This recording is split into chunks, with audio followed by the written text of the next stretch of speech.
Hello everyone, this is Hemant Sahu and welcome to my YouTube channel Hemant Sahu Study Circle. In this video we talk about light and his refraction and reflection volume 6. This is our 6th video. Class 10th में ये इकाई प्रकाश के परावर्तन एवं अपवर्तन में यह आपकी 6वीं क्लास है, सेकंड लास्ट क्लास है। और इस वीडियो में हम और महत्वपूर्ण प्रश्नों पर चर्चा करेंगे, जिसमें प्रश्न है आपका कांच के आयताकार। इन दिस वीडियो जो है क्वेश्चन है आपका कांच के आयताकार स्लैब या गुटके से प्रकाश का अपवर्तन। ये प्रत्येक वर्ष लगभग पूछा जाता है क्वेश्चन कि कांच के आयताकार स्लैब या गुटका भी बोलते हैं उसे, से प्रकाश का अपवर्तन किस प्रकार होता है। ठीक है, प्रकाश का अपवर्तन कैसे होता है, ये हो गया आपका क्वेश्चन। चलिए देखते हैं। तो इस के लिए आपको एक चित्र निर्मित करना पड़ेगा, तो बनाते हैं इसका चित्र। पहले बना लें क्या, आयताकार एक गुटका। ध्यान रहे आयताकार ही होना चाहिए गुटका। ये हो गई ये लाइन,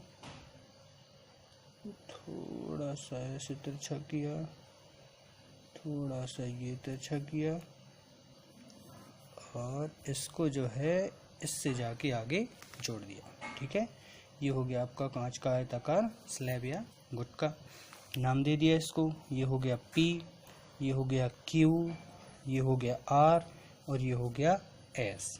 ठीक, अब क्या करेंगे, माध्यम डिसाइड कर देंगे। ये कांच है अगर, तो ये तो सिंपल सी बात है कि कांच जो है माध्यम कैसा होता है, सघन होगा। ठीक है, ये क्या है, ये वायु है, ये माध्यम कैसा होगा, विरल होगा। ये बाहर भी वायु है, ये भी माध्यम कैसा होगा, विरल हो गया। ठीक है, 3 माध्यम हो गए कि विरल से सघन में गई प्रकाश की किरण और सघन से फिर विरल में जाएगी। ठीक, चलिए तो शुरुआत करते हैं। ये हो गई आपकी प्रकाश की एक किरण, इसका नाम दे दिया हमने AO। ठीक, ये A हो गई आपकी प्रकाश की किरण। यहाँ पर क्या खींच दिया हमने, एक अभिलंब खींच दिया। ये AO क्या हो गई, प्रकाश की आपतित किरण हो गई। ठीक है, अब ये इस अभिलंब से जैसे ही टकराएगी, तो चूंकि हम जानते हैं कि 2 चीज़ें याद रखें आप, वे स झु हमने पहले ही बताया है, और स वे है। ठीक है, तो क्या होगा, जब प्रकाश की किरण, ये कौन सा माध्यम है, विरल, विरल से सघन में जाएगी तो अभिलंब की ओर क्या होगी, झुक जाएगी। वे स झु, तो ये अभिलंब की ओर क्या हो जाएगी, जैसे ही ये अभिलंब की ओर झुकेगी और आगे बढ़ जाएगी। ठीक, अब फिर से ये कांच है और ये वायु है, मतलब ये सघन माध्यम है और ये विरल है, तो यहाँ फिर से एक और अभिलंब खींचा जाएगा। ठीक, अब फिर से नियम के अनुसार याद रखें कि स मतलब सघन, वी मतलब विरल और ह मतलब हट जाना। तो यह प्रकाश की किरण इस अभिलंब से थोड़ी सी क्या होगी, हट जाएगी। ठीक है, तो इस किरण का नाम क्या दे दिया हमने, BC। ओके, AO कौन सी किरण है, आपतित किरण है, और BC कौन सी किरण है, BC जो है वो निर्गत किरण है। ठीक, यहाँ पर I कोण बना, जिसे हम क्या बोलते हैं, आपतन कोण। I1 नाम दे दें इसको। यहाँ पर कौन सा कोण बना, R1 मतलब अपवर्तन कोण। ठीक, यहाँ पर I2 कोण बना और यहाँ पर ये R2 कोण बना। ठीक, अब इन अभिलंबों के नाम दे दें। ये मान लो N है, ये मान लो M है, ये D है, ये E है। ओके, ये क्या था आपका, कांच का स्लैब था। चलिए, तो आपका ये चित्र जो है वो पूर्ण रूप से कंप्लीट है। अब बस आपको थोड़ी सी भाषा के रूप में इसको सेट कर देना है। आपने क्या बनाया था, आयताकार स्लैब, प्रकाश की एओ किरण थी जो यहाँ आई थी अभिलंब से। जैसे ये इस एक माध्यम से दूसरे माध्यम में गई तो इसने जो है अपना मार्ग बदल लिया, विचलित हो गई, ठीक है, झुक गई, फिर माध्यम बदला, फिर विचलित हुई, फिर हट गई। तो ये क्या था, प्रकाश के अपवर्तन जो था वह कांच के आयताकार स्लैब द्वारा कैसी प्रकृति होती है वह था, ठीक है। भाषा के रूप में अगर हम इसको लिखें तो भाषा के रूप में किस तरीके से लिखेंगे कि जब प्रकाश की किरण कांच के आयताकार स्लैब या गुटका बोलते हैं हम, जिससे हम आयताकार स्लैब या गुटके से क्या होती है, गुजरती है। तो जैसे ही वो उससे गुजरेगी तो क्या करेगी, अपना माध्यम बदलेगी। तो माध्यम जैसे ही उसका बदलेगा, माध्यम बदलने के कारण जो किरण थी वह क्या हो जाएगी, अपने मार्ग से विचलित हो जाएगी। तो जैसे ही वह अपने मार्ग से विचलित हो जाती है, ठीक है, तो इसे ही हम क्या बोलते हैं, प्रकाश का अपवर्तन। तो ये तो हमने एक परिभाषा टाइप की लिख दी। अब यहाँ पर दो स्थितियों के रूप में आपको इसको बताना होगा कि कौन कौन सी ये स्थितियाँ होती हैं, ठीक है। तो हम बोलते हैं कि जब एक प्रकाश की किरण AO, ठीक है, प्रकाश की किरण AO, जिसको हमने क्या नाम दे दिया, आपतित किरण। जब प्रकाश की एक किरण AO, आपतित किरण, जब यह वायु, मतलब कौन सा माध्यम, विरल माध्यम, ठीक है, जब AO प्रकाश की किरण वायु विरल माध्यम पर क्या होती है, आपतित होती है, ये टकरा गई यहाँ पर, तो वह माध्यम बदलने के साथ क्या होगी, वह अभिलंब, जो कौन सा है, अभिलंब का नाम क्या है, NM। तो अभिलंब NM की ओर क्या हो जाएगी, झुक जाएगी। ध्यान है ये नियम आपका। विषझु, वे विरल माध्यम से सघन माध्यम में जैसे ये कांच के अंदर प्रवेश कर रही है तो विषझु तो झुक जाती है, ठीक। ये पहली स्थिति हो गई, प्रकाश की किरण आपतित हुई, विरल माध्यम से सघन में गई, NM अभिलंब की ओर झुक गई। दूसरी स्थिति बिल्कुल वही, उसी तरीके से कि जब यह प्रकाश की किरण OB, अब कौन सी OB, अब ये तो स्थिति यहाँ पर इतनी खत्म हो गई, अब इसके बाद की बात हो गई। तो यहाँ पर प्रकाश की किरण का नाम क्या होगा, ये बिंदु O और ये प्रकाश की किरण का बिंदु B। तो प्रकाश की किरण OB क्या होती है, या कांच था, सघन माध्यम था, कांच जो है सघन माध्यम से कहाँ जाएगी, वायु है बाहर, और माध्यम क्या है, विरल। वायु के विरल माध्यम में जैसे ही ये क्या करेगी, प्रवेश करती है तो होगा क्या, फिर से एक अभिलंब है DE। तो DE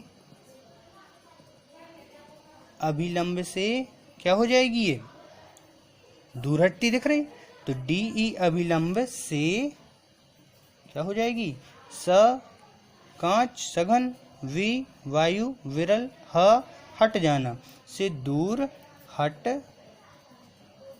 जाएगी, ठीक। बस इतना था।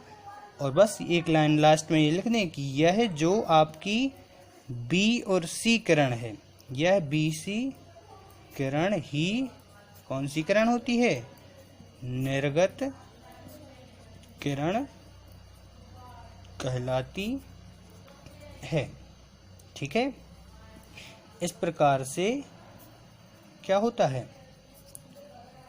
कांच के स्लैब जो कैसा था, आयताकार था, कांच के स्लैब आयताकार से प्रकाश का क्या हो गया, अपवर्तन होता है।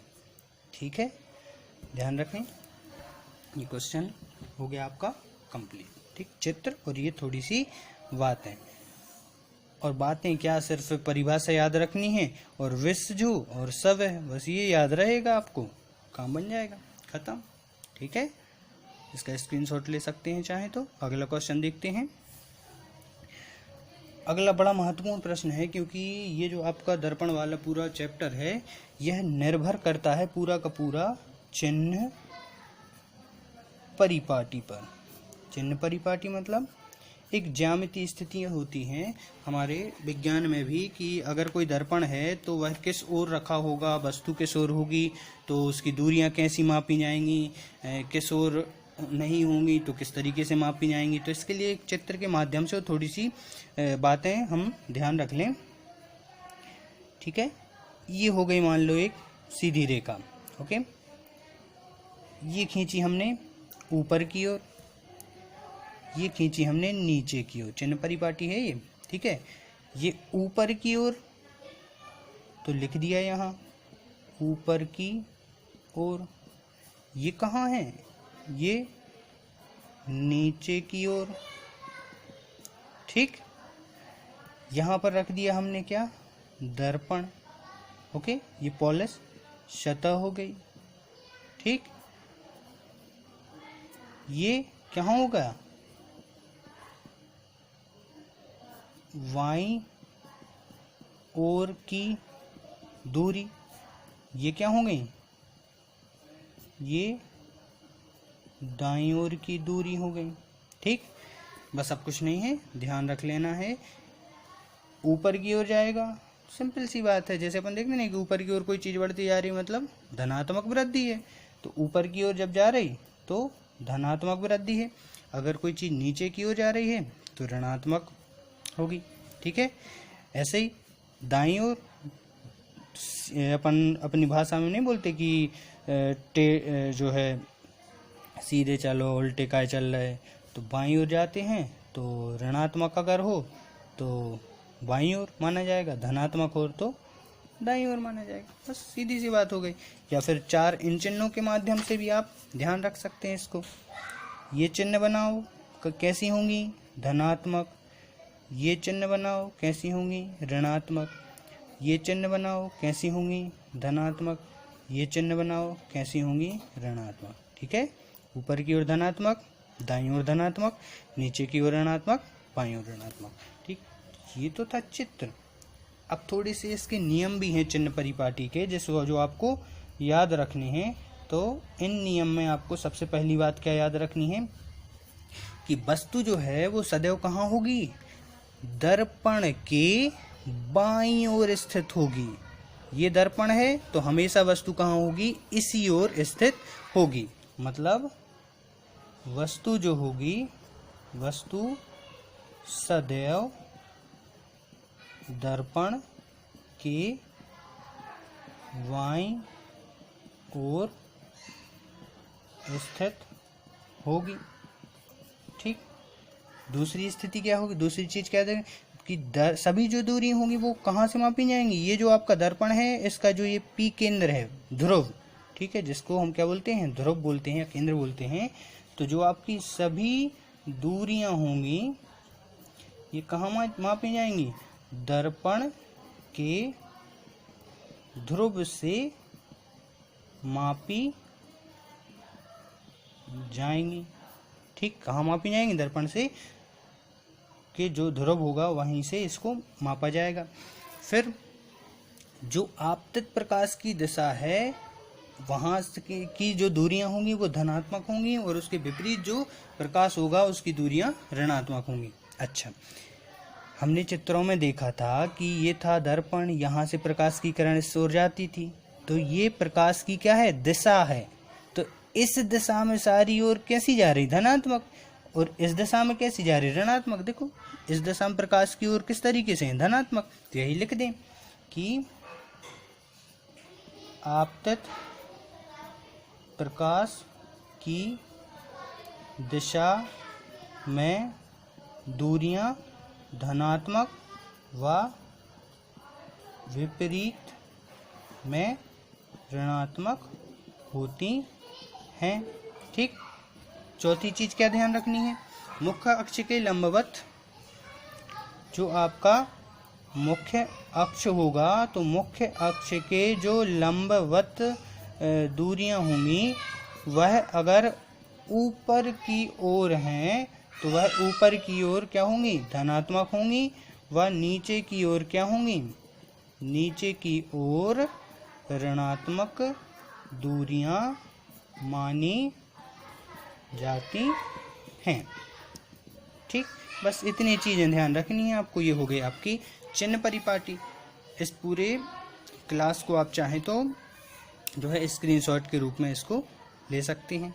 ठीक है, पूरी क्लास ये आपका स्क्रीनशॉट इसको ले सकते हैं और बिल्कुल ऐसे ही आप नोट्स इसको तैयार कर सकते हैं। 10वीं कक्षा के विज्ञान की ये जो 10वीं अध्याय है, इकाई है, इसमें प्रकाश परावर्तन और अपवर्तन की ये 6वीं क्लास है, जिसमें 2 क्वेश्चन हमने इस वीडियो में पढ़े।